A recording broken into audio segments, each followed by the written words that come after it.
اپنے چینل پر ہم آپ کو خوش آمدید کہتے ہیں۔ ہر روز ایک نئی کہانی سننے کے لیے ہمارے چینل کو سبسکرائب کریں اور کہانی کو مکمل سنیں۔ میرا نام نادیہ ہے۔ شادی سے پہلے میں ایک غریب خاندان سے تعلق رکھتی تھی۔ میں گاؤں کی رہنے والی تھی، لیکن پھر بھی میں نے سرکاری اسکول سے 10ویں کلاس تک کی تعلیم حاصل کی ہوئی تھی۔ میں بہت زیادہ خوبصورت تو نہیں تھی، لیکن بس نارمل تھی۔ میں اپنے گھر میں سب سے بڑی بیٹی تھی، اس لیے میرے ماں باپ کو میری شادی کرنے کی بہت جلدی ہو رہی تھی۔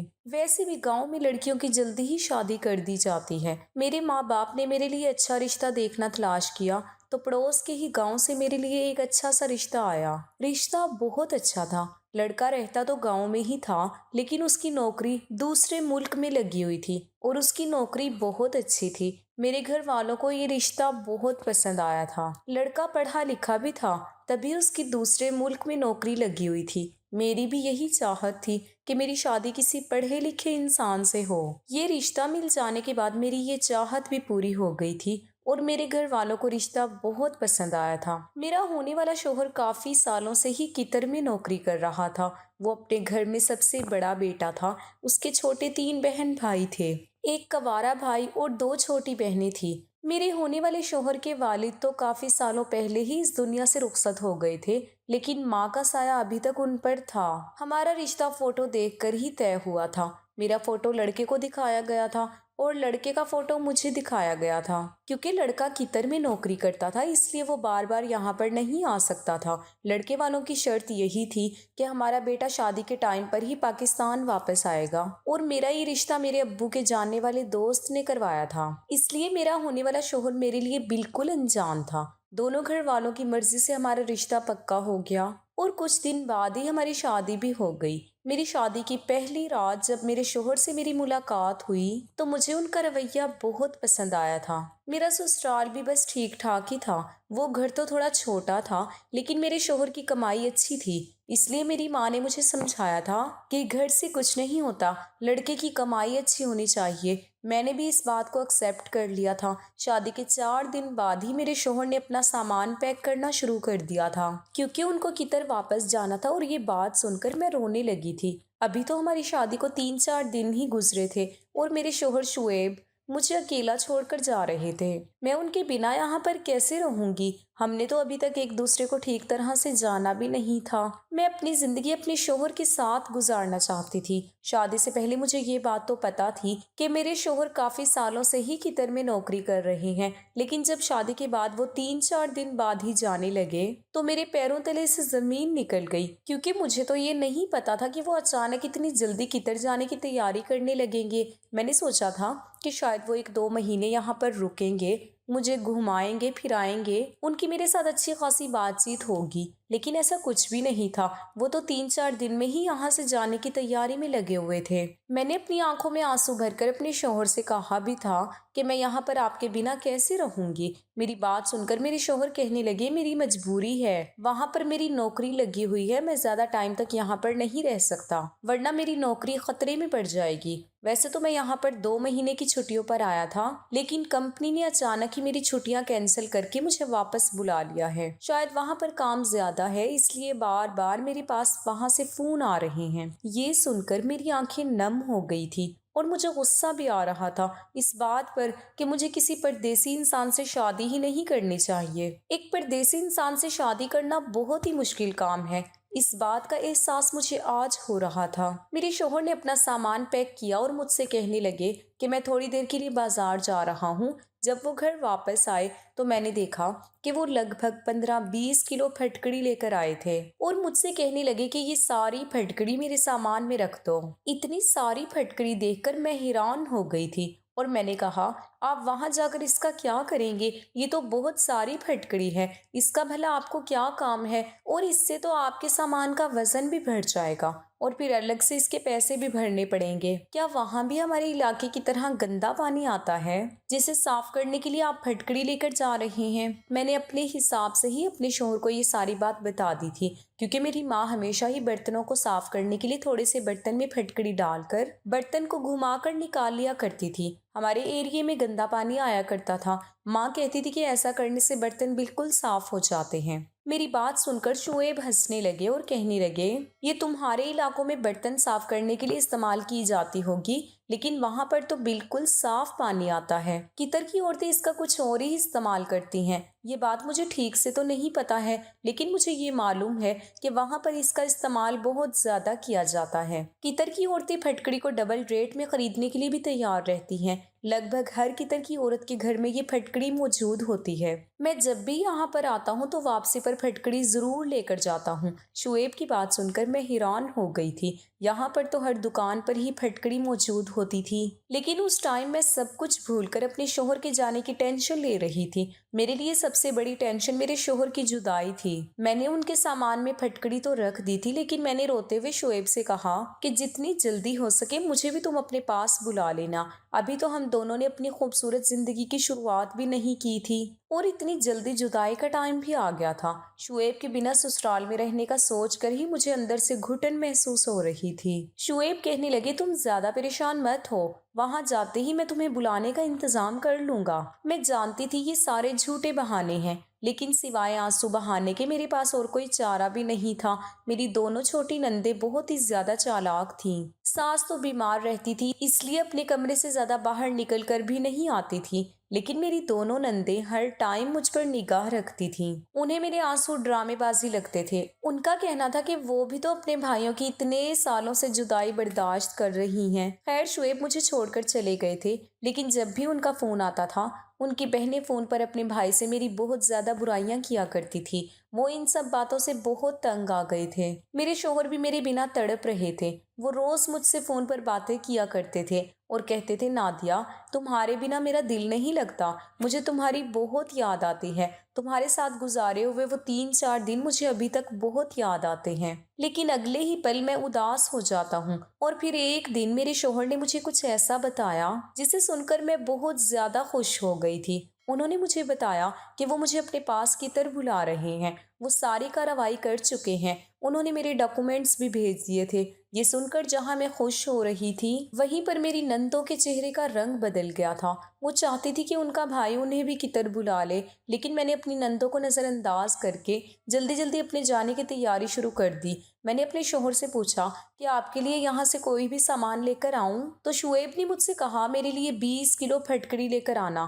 یہ سن کر میں حیران ہو گئی تھی۔ ابھی تو کچھ ٹائم پہلے ہی شعیب 15-20 کلو پھٹکڑی لے کر گئے تھے، اب پھر سے 20 کلو پھٹکڑی تو بہت زیادہ ہوتی ہے۔ میرا اپنا سامان بھی اچھا خاصا تھا، اوپر سے 20 کلو پھٹکڑی رکھنے کی وجہ سے مجھے بہت زیادہ وزن کی وجہ سے پیسے چکانے پڑے تھے۔ اور میں سوچنے لگی، پتہ نہیں اتنی ساری پھٹکڑی کا یہ کتر کی عورتیں کیا کرتی ہیں۔ میرے لیے اتنا بھاری سامان سنبھالنا بہت مشکل ہو رہا تھا۔ کچھ گھنٹے کے سفر کے بعد میں کتر اپنے شوہر کے پاس پہنچ گئی تھی، مگر ایئرپورٹ پر شعیب کو دیکھ کر میری خوشی کی حد نہیں رہی تھی۔ میرے شوہر نے مجھے دیکھتے ہی پہلا سوال یہی پوچھا کہ تم پھٹکڑی لے کر آئی ہو یا نہیں۔ ان کی یہ بات سن کر میرا دل ٹوٹ گیا تھا۔ انہیں مجھ سے ملنے سے زیادہ پھٹکڑی کی فکر ہو رہی تھی، جبکہ میں ان سے ملنے کے لیے بہت ہی زیادہ بے چین تھی۔ میں نے خاموشی سے پھٹکڑی سے بھرا ہوا تھیلا نکال کر ان کو دے دیا، لیکن نہ جانے وہ پھٹکڑی کس کو دے کر آ گئے تھے۔ واپسی پر ان کے پاس بہت سارے پیسے تھے۔ جب وہ مجھے اپنے فلیٹ پر لے کر گئے تھے، وہ مجھے بہت زیادہ پیار کرنے لگے اور مجھ سے بہت اچھے سے پیش آ رہے تھے۔ پھر مجھے ان سے سوال کرنے کا موقع ہی نہیں ملا اور پھر بعد میں بھول گئی تھی کہ وہ پھٹکڑی کا آخر کرتے کیا ہیں۔ تھوڑی دیر بعد جب باتوں ہی باتوں میں پھٹکڑی کا کوئی ذکر آیا تو میں نے اپنے شوہر شعیب سے پوچھا کہ آخر آپ پھٹکڑی کس کو دے کر آئے ہو؟ میں اپنے شوہر کی باتوں میں سب کچھ بھول گئی تھی۔ سچ کہوں تو مجھے یقین ہی نہیں ہو رہا تھا کہ میرے شوہر نے مجھے اپنے پاس بلا لیا ہے۔ 2 مہینے میں نے اپنے شوہر کے ساتھ بہت ہی اچھے گزارے تھے۔ 2 مہینے کس طرح سے اپنے شوہر کے ساتھ ہنسی خوشی گزر گئے تھے مجھے پتہ ہی نہیں چلا تھا، لیکن 2 مہینے پورے ہوتے ہی میرے شوہر مجھ سے کہنے لگے، اب تمہیں یہاں پر رکھنا میرے لیے پاسبل نہیں ہے، بہتر یہی ہوگا کہ تم واپس پاکستان چلی جاؤ۔ شعیب کی بات سن کر میں حیران رہ گئی تھی اور میرے ہوش اڑ گئے تھے۔ میں نے کہا، یہ آپ کیسی باتیں کر رہی ہو؟ آپ کے بنا میری وہاں پر کوئی زندگی نہیں۔ میں تو اپنے سب رشتہ داروں سے کہہ کر آئی ہوں کہ اب میں ہمیشہ آپ کے ساتھ قطر میں ہی رہوں گی۔ ویسے بھی میں وہاں جا کر کیا کروں گی؟ تو وہ کہنے لگے کہ یہاں کے خرچے بہت زیادہ ہو گئے ہیں اور گھر بھیجنے کے لیے بھی پیسے نہیں بچ رہے۔ مجھے اپنے گھر والوں کا بھی خرچہ اٹھانا ہے۔ میری ماں بار بار پیسوں کے لیے فون کر رہی ہے اور بہنوں کی بھی اسکول کی فیس جمع کرنی ہے، وہ بھی مجھے روز فون کر کے تنگ کر رہی ہیں، اور تمہارے یہاں پر ہونے کی وجہ سے میرے سارے پیسے خرچ ہو جاتے ہیں۔ میں نے غصہ کرتے ہوئے اپنے شوہر سے کہا کہ اگر ایسی ہی بات ہے تو پھر میں بھی یہاں پر کوئی نوکری کر لیتی ہوں، میں اپنا خرچ خود اٹھا لوں گی، لیکن اب میں تمہیں چھوڑ کر یہاں سے واپس نہیں جاؤں گی۔ میں وہاں پر اکیلے زندگی نہیں گزار سکتی۔ میری بات سن کر شعیب کہنے لگے، تمہیں بھلا کیا کام آتا ہے؟ تم کیا نوکری کرو گی یہاں پر؟ بہت دیر تک سوچنے کے بعد میں نے شعیب سے کہہ دیا کہ مجھے لوگوں کے گھروں میں جھاڑو برتن ہی کیوں نہ کرنا پڑ جائے، میں سب کچھ کر لوں گی مگر یہاں سے واپس نہیں جاؤں گی۔ شعیب کو میری بات مذاق لگنے لگی تھی، لیکن میں نے آس پاس کے فلیٹ والوں سے کہہ کر کچھ فیملی میں گھر کا کام تلاش کر لیا تھا۔ ان دنوں میری کافی لوگوں سے جان پہچان ہو گئی تھی، کیونکہ ہم جس جگہ پر رہتے تھے وہاں پر کافی پاکستانی فیملی بھی رہتی تھی، اور اس وقت میری جان پہچان والی عورتیں میرے کام آ گئی تھیں۔ 2-3 ایسی فیملیز تھیں جنہیں کھانا بنانے کے لیے ایک عورت کی تلاش تھی، اس لیے انہوں نے مجھے اپنے گھر کام کرنے کے لیے رکھ لیا۔ میری جان پہچان والی فیملیز نے مجھے بتایا کہ قطر کے لوگ پاکستانی لوگوں کے ہاتھ کا کھانا بہت پسند کرتے ہیں، اور صرف پاکستانی عورتوں کو ہی کھانا پکانے کے لیے رکھنا ان کے لیے سب سے پہلی پسند ہوتا ہے۔ مجھے 3-4 گھروں میں ایک ساتھ کام کرنے کا موقع مل گیا تھا۔ میں اس بات سے بہت خوش تھی، اور میری خوشی کی کوئی حد نہیں رہی تھی۔ کسی کے گھر مجھے صرف کھانا پکانے کی نوکری مل گئی تھی تو کسی کے گھر صرف جھاڑو برتن کرنے کی نوکری ملی تھی۔ مجھے کام کرنے کے اچھے خاصے پیسے مل رہے تھے، جس میں آسانی سے میں اپنے شوہر شعیب کے ساتھ رہ سکتی تھی۔ کھانا پکانا تو میں پہلے سے ہی جانتی تھی، کیونکہ کوکنگ میں تو میں شادی سے پہلے سے ہی بالکل پرفیکٹ تھی۔ میں نیٹ پر دیکھ کر طرح طرح کے کھانے بناتی رہتی تھی، اور اب یہی بات میرے کام آنے والی تھی۔ رات کو جب شعیب گھر پر لوٹے اور میں نے انہیں بتایا کہ مجھے آس پاس کے گھروں میں کھانا بنانے کی اور صاف صفائی کرنے کی نوکری مل گئی ہے، اور ان لوگوں نے مجھے اپنے گھر پر کام پر بھی رکھ لیا ہے، یہ بات سن کر میرے شوہر حیران رہ گئے تھے اور کہنے لگے، تم نے تو سچ میں ہی کام ڈھونڈ لیا، لیکن میں تمہیں دوسروں کے گھروں میں جا کر کام کرنے کی اجازت نہیں دے سکتا۔ شعیب نے میری ساری خوشی خاک میں ملا دی تھی، لیکن میں اتنی آسانی سے ہار ماننے والی نہیں تھی۔ شعیب کی بات سن کر میں زور زور سے رونے لگی۔ میرے آنسوؤں نے شعیب کے دل کو موم کر دیا تھا۔ اب خود بھی وہ میرے بنا نہیں رہنا چاہتے تھے۔ میں اچھی طرح سے جانتی تھی کہ میری نندیں ہی میرے شوہر کو بہکا رہی ہیں، مجھے واپس پاکستان بلانے کے لیے ان پر پریشر ڈال رہی ہیں، اور مجبور ہو کر ہی وہ مجھے قطر سے پاکستان واپس بھیجنا چاہ رہے تھے، لیکن ان کا مجھے بھیجنے کا کوئی دل نہیں کر رہا تھا۔ میں نے جان بوجھ کر اتنا زیادہ رونا دھونا مچایا کہ شعیب نے مجھے کام کرنے کی اجازت دے دی۔ میری خوشی کا کوئی ٹھکانہ نہیں رہا تھا، کیونکہ اب میں شعیب کے ساتھ ہمیشہ یہاں آرام سے رہ سکتی تھی۔ میں نے خوشی سے شعیب کو اپنے گلے سے لگا لیا اور محبت کا اظہار کیا۔ اگلے دن جب آفس ٹائم، شعیب نے کہا کہ اگر تمہیں کام سمجھ آئے تو ہی کرنا، ورنہ کام کرنے کی کوئی ضرورت نہیں۔ میں نے ان سے کہا کہ فکر مت کرو، میں سب کچھ سنبھال لوں گی، اور ان کے گھر سے جاتے ہی جلدی سے میں اپنے کام سے فری ہوئی، اور پھر میری پڑوسن مجھے قطر کی عورتوں کے گھر پر لے گئی، جن کے گھر بہت ہی بڑے تھے، اندر سے بالکل محل کے جیسے لگتے تھے۔ میں دیکھ کر تو بہت ہی زیادہ حیران رہ گئی تھی۔ یہاں کے لوگوں کے گھر سچ میں بہت زیادہ حسین تھے، اور وہاں کی عورتیں بھی بہت اچھے بیہیویئر کی تھیں۔ کچھ عورتوں کو تو اردو بھی سمجھ آتی تھی، لیکن بولنا نہیں جانتی تھی۔ انہوں نے اشارے سے مجھے سمجھا دیا کہ میں انہیں کس طرح کا کھانا بنا کر دوں، لیکن پہلے ہی دن میں نے ایک بڑی عجیب سی چیز دیکھی۔ جب ایک مالکن کے کچن میں کھانا بنانے کے لیے گئی تو وہاں پر ایک بڑے سے باکس میں بہت ساری پھٹکڑی پڑی ہوئی تھی۔ پھٹکڑی کو دیکھتے ہی مجھے یاد آیا کہ میرے شوہر اور میں بھی تو پاکستان سے اتنی ساری پھٹکڑی لے کر آئے تھے۔ پتہ نہیں شعیب نے اس پھٹکڑی کا کیا کیا تھا، کیا پتہ یہاں کی عورتیں اس پھٹکڑی کا کیا کرتی ہیں، لیکن یہ سوال میں کس سے پوچھتی، کیونکہ اس گھر میں موجود جتنے بھی نوکر تھے وہ سب اردو نہیں جانتے تھے اور نہ ہی انگلش جانتے تھے، اور شعیب تو پہلے ہی بتا چکے تھے کہ انہیں اس بارے میں کچھ بھی نہیں پتا۔ شعیب نے بھی یہی بتایا تھا کہ یہاں کی عورتیں پھٹکڑی کا کیا کرتی ہیں، اس بارے میں انہیں نہیں معلوم۔ میں انہی سوچوں میں گم تھی، اور 2-3 گھنٹے میں نے وہاں کا کھانا بھی بنا دیا تھا۔ پھر اس کے بعد میں دوسرے گھر پر کھانا بنانے کے لیے چلی گئی تھی، اور وہاں پر جا کر بھی میں نے بالکل وہی چیز دیکھی کہ وہاں کے کچن میں تو پہلے والے سے بھی زیادہ پھٹکڑی بھری ہوئی تھی۔ اب تو میرے اندر ایک عجیب سا انٹرسٹ جاگ اٹھا تھا کہ آخر یہ سب ماجرا کیا ہے۔ پاکستان میں تو میں نے ایسا کچھ بھی نہیں دیکھا تھا۔ مجھے کھانا پکاتے ہوئے تھوڑی ہی دیر گزری تھی کہ ایک عورت کچن میں آئی اور اس نے پھٹکڑی کا ٹکڑا نکالا اور ایک برتن میں پانی لیا، پھٹکڑی کا ٹکڑا اس برتن میں ڈال دیا اور اس کو ڈھک کر کونے میں رکھ دیا۔ پتہ نہیں اس نے پانی میں پھٹکڑی ڈبو کر کیوں رکھی ہوئی تھی۔ مجھے معلوم نہیں ہو سکا کہ وہ عورت ایسا کیوں کر رہی تھی، کیونکہ وہ یہ کام چوری چپکے کر رہی تھی اور میں نے کام کرتے ہوئے اسے دیکھ لیا تھا، جیسے وہ نہیں چاہتی ہو کہ میں اس کی طرف دیکھوں۔ اس بات پر تو میں اور بھی زیادہ حیران ہوئی تھی۔ خیر، میرا پہلا دن تھا اور بہت اچھا گزرا تھا۔ میں سارے ہی گھروں میں کھانا بنا کر اور صاف صفائی کر کے 6-7 گھنٹے میں فری ہو گئی تھی اور شعیب کے گھر لوٹنے سے پہلے ہی میں گھر چلی گئی تھی۔ کھانا بنانے کا تو مجھے ہمیشہ سے ہی شوق تھا، اس لیے یہ کام مجھے بالکل بھی بھاری معلوم نہیں ہو رہا تھا۔ شام کو جب شعیب گھر آئے تو انہوں نے مجھ سے ڈھیروں سوال پوچھے، تو میں نے انہیں دلاسا دیا کہ کام بہت اچھا ہے اور مجھے یہاں پر کسی طرح کی بھی کوئی تکلیف نہیں۔ آپ چاہو تو میری ساری سیلری اپنے گھر پر بھیج سکتے ہیں، مجھے بس آپ کا ساتھ چاہیے، میں آپ کے ساتھ کیسے بھی یہاں پر گزارا کر لوں گی۔ میری بات پر میرے شوہر مسکرانے لگے تھے۔ آخر یہ سب میں ان کے ساتھ رہنے کے لیے ہی تو کر رہی ہوں۔ شعیب رات کے کھانے کے بعد مجھے گھمانے کے لیے باہر لے کر گئے۔ جب سے میں قطر آئی تھی تب سے پہلی بار وہ مجھے باہر لے کر گئے تھے۔ ان کے ساتھ باہر گھومنے میں مجھے بہت سکون مل رہا تھا، ورنہ اب تک تو میرے سر پر یہی ٹینشن تھی کہ کہیں میرے شوہر مجھے یہاں سے واپس نہ بھیج دیں۔ شعیب مجھے اپنے ساتھ ایک بڑے سے مال میں شاپنگ کرانے کے لیے لے کر گئے۔ اس رنگین دنیا میں پہنچ کر میں کھو سی گئی تھی۔ مل میں بڑی بڑی سونے کی دکان تھی اور یہاں پر تو ہر عورت ہی ڈھیر سارا سونا پہنے ہوئے تھی۔ میں نے کبھی کسی عورت کو کھلے عام اتنا سونا پہنے ہوئے نہیں دیکھا تھا۔ میں نے اب تک یہی سمجھا تھا کہ شاید قطر میں تو بڑے بڑے گھروں کے علاوہ کچھ بھی نہیں ہے، لیکن یہاں پر تو لوگوں نے کچھ زیادہ ہی ترقی کر لی تھی اور آج پہلی بار میں نے یہاں کا ماحول دیکھا تھا۔ ہم نے خوب ساری شاپنگ کی اور میرے شوہر نے مجھے وہاں کی آئس کریم بھی کھلائی تھی۔ گھر آتے ہوئے راستے میں ہمیں شعیب کے ایک دوست مل گئے تھے، شاید وہ ان کے آفس کے ہی دوست تھے۔ ان کے ساتھ ان کی بیوی بھی موجود تھی۔ شعیب نے مجھے اپنے دوست اور ان کی بیوی سے ملوایا۔ وہ لوگ بہت ہی زیادہ اچھے لگ رہے تھے اور جب انہیں پتہ چلا کہ میں شادی کے بعد پہلی بار پاکستان سے یہاں پر آئی ہوں تو انہوں نے مجھے اور شعیب کو اپنے گھر پر اگلے ہی دن ڈنر کے لیے بلا لیا۔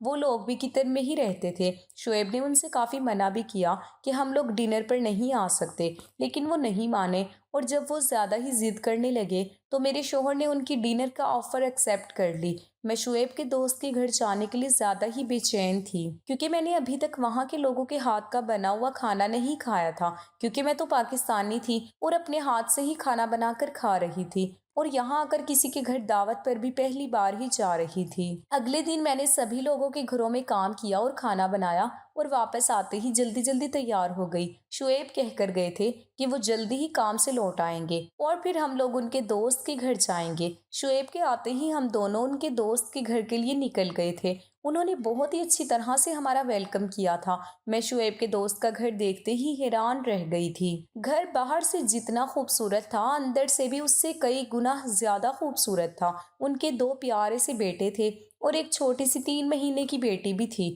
چھوٹی بیٹی کو دیکھتے ہی مجھے اس پر بہت زیادہ پیار آ گیا تھا۔ شعیب کے دوست کی بیوی کا نام عائشہ تھا۔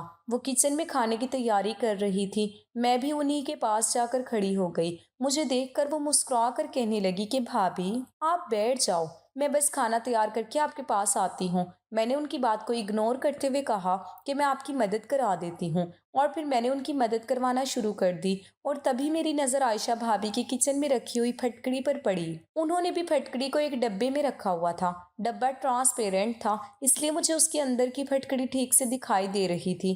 ایک بار پھر سے میرے دل میں یہی سوال اٹھا کہ آخر یہ قطر کی عورتیں پھٹکڑی کا کیا کرتی ہیں۔ میں نے سوچا کہ میں اس پھٹکڑی کا راز عائشہ سے پوچھ لیتی ہوں، مگر عائشہ سے پوچھنے میں مجھے تھوڑی جھجک محسوس ہو رہی تھی، کیونکہ جس گھر میں کام کیا کرتی تھی وہاں کی مالکن نے چھپانے کے انداز میں پھٹکڑی کو پانی میں ڈال کر رکھا تھا۔ پتہ نہیں اس کے پیچھے کون سی بات ہو سکتی ہے۔ عائشہ کا دھیان تو کھانا بنانے میں لگا ہوا تھا۔ اب مجھ سے رہا نہیں گیا تو میں نے ان سے پوچھ ہی لیا کہ یہ پھٹکڑی یہاں پر کیوں رکھی ہوئی ہے؟ آخر آپ لوگ اتنی ساری پھٹکڑی کا کیا کرتے ہو؟ ہمارے ہاں تو پھٹکڑی اتنی زیادہ تعداد میں کچن میں نہیں رکھی جاتی۔ میری یہ بات سنتے ہی عائشہ کے چہرے کا رنگ بدل گیا اور اس نے جلدی سے پھٹکڑی کے ڈبے کو اٹھا کر